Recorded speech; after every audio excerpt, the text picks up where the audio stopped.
కాళేశ్వరంపై విచారణకు రెడీ అయింది justice PC Ghosh నేతృత్వంలోని కమిషన్. కాళేశ్వరం ఎత్తిపోతల్లోని బ్యారేజీలపై న్యాయ విచారణ నిర్వహిస్తున్న జస్టిస్ పీసీ ఘోష్ కమిషన్ తమ ముందు విచారణకు హాజరు కావాలని ఇప్పటికే పలువురు ఐఏఎస్ ఆఫీసర్స్ కు సమాచారం అందించింది.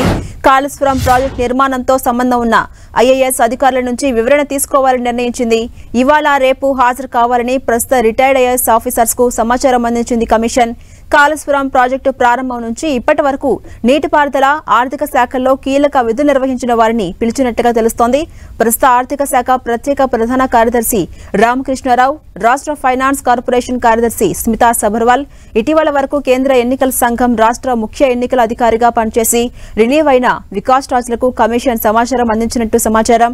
పదవి విరమణ చేసిన ఐఏఎస్లలో నీటిపారుదల శాఖ ముఖ్య కార్యదర్శిగా పనిచేసిన రజత్ కుమార్, ఎస్కే జోషి, ఆర్థిక శాఖ ముఖ్య కార్యదర్శిగా పనిచేసిన నాగిరెడ్డిలను కూడా హాజరు కావాలని పిలిచారు. ఇక అప్డేట్స్ మా ప్రతినిధి ప్రతాప్ అందిస్తారు. ప్రతాప్, జాన్సరాని కాళేశ్వరం కమిషన్ సంబంధించి వేగవంతమైందని చెప్పుకోవచ్చు. ముఖ్యంగా ఈ నెలాఖరులోపు కూడా ప్రభుత్వానికి నివేదిక ఇవ్వాలని చెప్పేసి కమిషన్ విచారణను త్వరితగతిన పూర్తి చేసేందుకు కసరత్తు చేస్తుంది. ఇప్పటికే ఒక నెల రోజులు గడువు కూడా పెంచడంతో దీనికి సంబంధించి ఎవరెవరు అధికారులు ఉన్నారో మిగతా దానికి సంబంధించి కూడా పూర్తి స్థాయిలో ప్రాసెస్ ను కంప్లీట్ చేయాలని కూడా ఆలోచనలో ఉంది. ఇప్పటికే కొంతమంది అధికారులతోటి కూడా ఇరిగేషన్ ప్రాజెక్టులకు సంబంధించి ముఖ్యంగా పనిచేసిన ఇంజనీర్లు అందరితోటి, సీనియర్ అధికారులతోటి, ఫీల్డ్ లో పనిచేసిన అధికారులతోటి, వాళ్ళు ఎస్సీలు, ఈఎస్సీలు అందరితో కూడా ఇప్పటికే విచారణ చేసి దానికి సంబంధించి కూడా ఒక రిపోర్ట్ తయారు చేసింది. అదేవిధంగా విజిలెన్స్ సంబంధించిన కమిషన్ ఇచ్చిన రిపోర్ట్ ను కానీ ఎన్డీఎస్ఏ రిపోర్ట్ ను అన్నిటి కూడా స్టడీ చేసిన నేపథ్యంలో దీనికి సంబంధించి ఐఏఎస్ లను కూడా విచారణ చేయాలని చెప్పేసి నిర్ణయించింది. ఐఏఎస్ లో కూడా మొత్తం 6 మంది ఐఏఎస్ లకు కమిషన్ నుంచి పిలిపించారు. మొత్తం 6 మంది ఐఏఎస్ వచ్చి కూడా తమ ముందు విచారణకు హాజరు కావాలని చెప్పేసి చంద్రకోశ్ కమిషన్ అయితే ఆదేశాలు ఇవ్వడం జరిగింది. అందులో భాగంగానే ఇప్పటికే 3 ఐఏఎస్ కూడా బీఆర్కే భవన్ లోని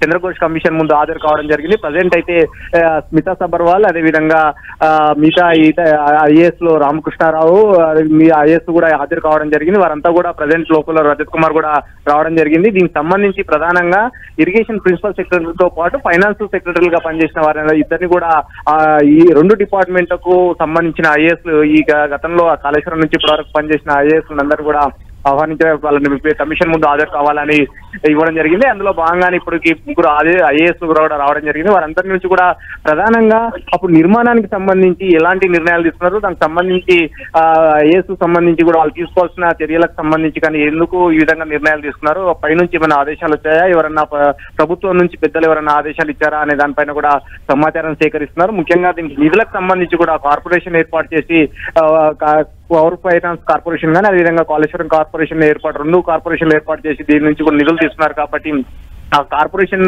ఏర్పాటు చేసిన తర్వాత నిధుల డైవర్షన్ సంబంధించి కానీ వీటన్నిటి కూడా ప్రధానంగా ఆరా తీస్తుంది కమిషన్. వీటన్నిటి కూడా ఆరా తీసిన తర్వాత కూడా ఫర్దర్ స్టెప్ ముందుకెళ్లాలని కూడా ఆలోచన చేస్తుంది. అయితే ఇప్పుడు ప్రజెంట్ అయితే మొత్తం 6 మంది ఐఏఎస్ లకు కమిషన్ తమ ముందుకు రావాలని పిలిపించినప్పటికీ ప్రజెంట్ అయితే 3 ఐఏఎస్ అయితే రావడం జరిగింది. రజత్ కుమార్, స్మితా సబర్వాల్, అదే రామకృష్ణారావు, ఈ 3 ప్రజెంట్ అయితే రావడం జరిగింది. మిగతా ఐఏఎస్ కూడా వారు కూడా వచ్చే అవకాశం ఉంది. ఎస్కే జోషి కానీ, సోమేష్ కుమార్, వికాస్ రాజ్, నాగిరెడ్డి వీళ్ళకు కూడా పిలుపునివ్వడం జరిగింది. వారు కూడా కమిషన్ ముందుకు వచ్చి హాజరు కావాలని కూడా వాళ్ళకు కూడా పిలుపునిచ్చారు. కాబట్టి వారు కూడా మరి కాసేపట్లో వస్తారా లేదంటే రేపు వస్తారా అనేది కూడా చూడాల్సి ఉంటుంది. ప్రజెంట్ అయితే ఆ 3 అయితే కమిషన్ అయితే లోపల విచారణ చేస్తుంది. మొత్తం దీనికి సంబంధించి స్మితా సబర్వాల్ అప్పుడు సీఎంఓలో చాలా కీలకంగా పనిచేశారు కాబట్టి సీఎంఓ నుంచి ఎలాంటి ఆదేశాలు ఇచ్చారో ఈ విధంగా చేశారు. అదేవిధంగా ఇరిగేషన్ సంబంధించి పైన కూడా ఆమె పూర్తి స్థాయిలో అప్పుడు సీఎంఓ నుంచి కూడా పరిశీలన చేశారు. కాబట్టి స్మితా సబర్వాల్, అదేవిధంగా రామకృష్ణారావు ఫైనాన్స్ సెక్రటరీగా పనిచేశారు కాబట్టి ప్రిన్సిపల్ సెక్రటరీ కూడా పనిచేశారు కాబట్టి ఫైనాన్స్ సంబంధించి నిధుల విడుదల సంబంధించి ఏ విధంగా చర్యలు తీసుకున్నారని దానిపైన కూడా ఏ విధంగా డైవర్షన్ చేశారు, ఎందుకు ఈ గ్రీన్ ఛానల్ దారి ఇవ్వడం కానీ మిగతా అంశాలకు సంబంధించి కూడా